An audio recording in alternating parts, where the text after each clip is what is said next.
Hello, everyone, and welcome back to the International Euphonium Summit Living History Series with a special segment with Miss Andrea Hobson. Welcome back. Thank you. Thank you for having me. Oh, absolutely. We're blessed to have you on and talk about a special piece as I highlight you for this segment here. Special piece in regards to the 2024 Leonard Falcone competition for their festival this next year, and the piece African Sky. Yeah. Why don't you take us through the inception of it, what the mindset, and like how did that come about? So from the history, it was actually a euphonium player from the States called Aaron Campbell. I think he's based in Florida. Yeah, because he's part of the Tampa Brass Band, or runs the Tampa Brass Band. And at the time, he was getting his best in artistry or the artistship, whatever.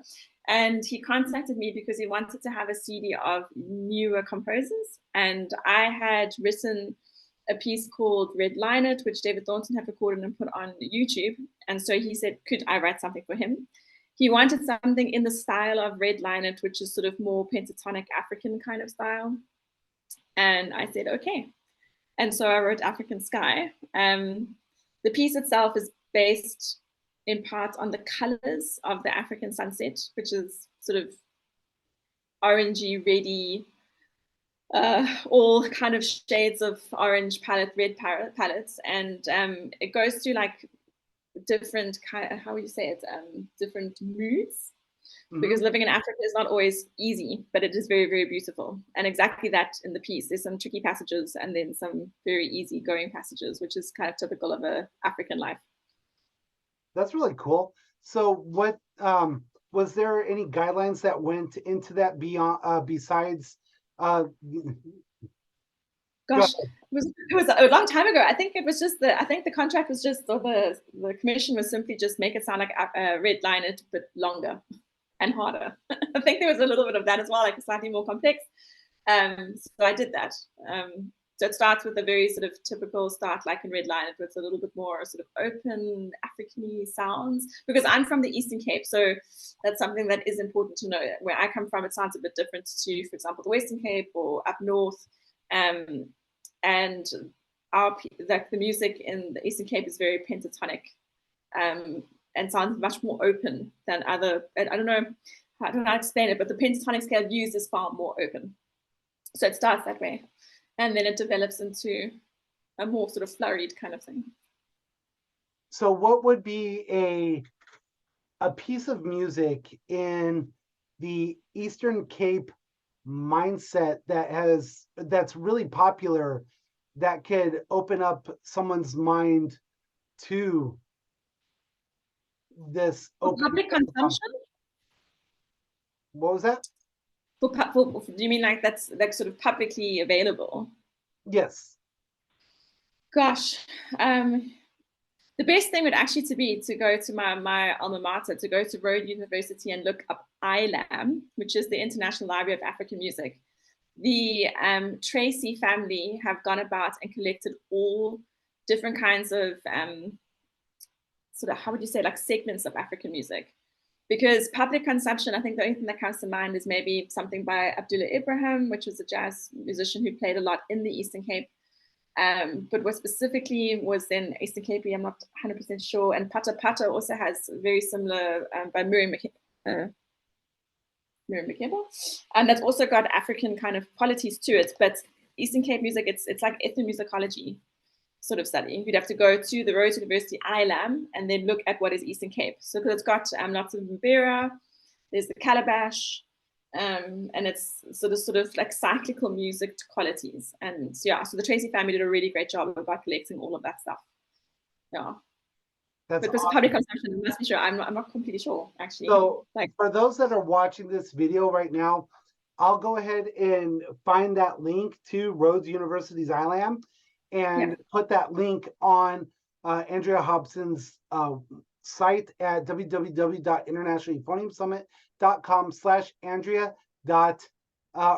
Andrea Hobson. Yes, cool.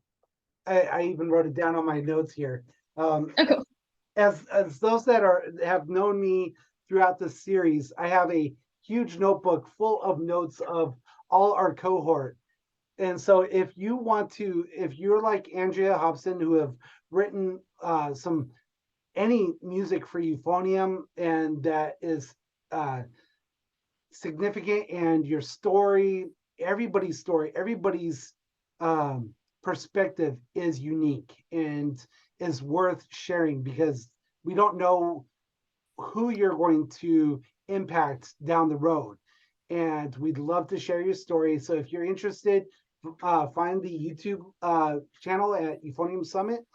And there's a Calendly link that will be listed, and you can book your first in series and start your journey with Farm for Dreams, which is my main company, and specifically for the International Euphonium Summit Living History Series, because I'm focusing strictly right now, as the time of this interview, as October 11th, 2023, Euphonium specific, including baritones, but I haven't made my way over to the conical side just yet. So are we in the same group of baritones? I mean, we steal so much of their repertoire. Oh, absolutely. Let us include everybody together. And then we have the double bell euphonium, double bell baritone. Yeah. So I want to also, I think we've covered that. And if there's any other questions that anybody has in regards to the actual African Sky piece written by our cohort, Andrea Hobson, or have recorded it, put that link below. That would be amazing. Or put your questions below, and we'll get those questions answered. And for African Sky, I think we're going to round that conversation up. And I want to kind of shout out to Andrea and the Fountain City Brass Band for premiering her work, Jethro. So that was really cool. What do you think of that? It was really, really cool. I was so impressed that they got so Jethro is my nephew, and he's obviously the inspiration, because I like writing about things. And he's a very smart, very fun-loving, quirky little kid. He's also, I mean, yeah, we're all a little bit strange.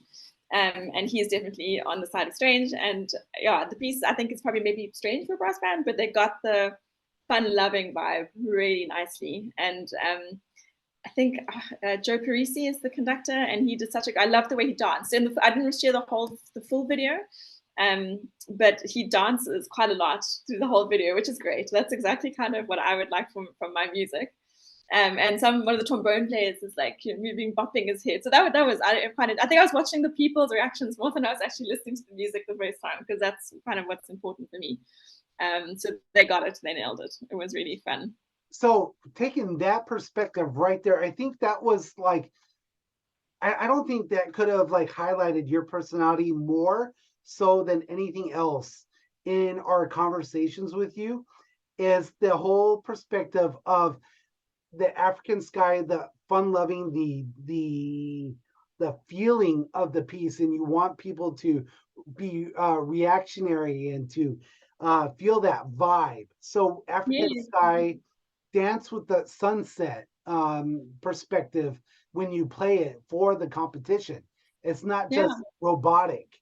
Well, I mean, if I can say this about character, I sort of took it for granted when I was living in South Africa, but now that I've moved across the world, one thing that South Africans are, by nature, are very creative, very entrepreneurial, and very resilient, and very open. So all of you can mix all of that together and stick it into music. You've basically got South Africa on a page, all the kinds of music, because we do have such a variety of styles within such a, well, I mean, it's not a small place, but you know, it's in the southern part of Africa.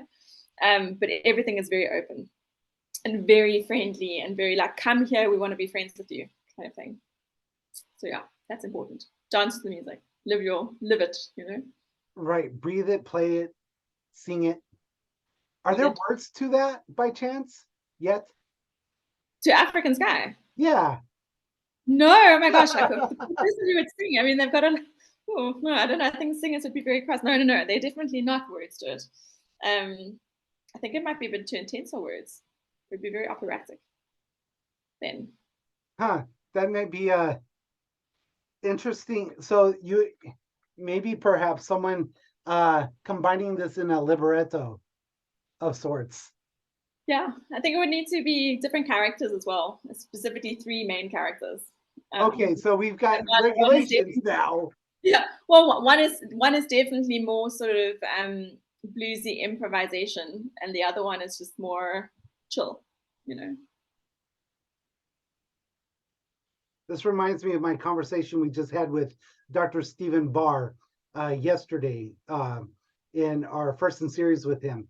And so, not to take up too much more time, we will follow up with her other 5 solo. Well, there's one duet piece specifically for Euphonium. We'll cover Inspired by Blue, Fearless, Dance with Melancholy, which is the Euphonium duet, Ballad for Dad, and Redline It, which was premiered by David Thornton. We'll cover all those, each specifically in other segments. Will all be listed at internationaleuphoniumsummit.com/Andrea-Hobson for more information. Links down below.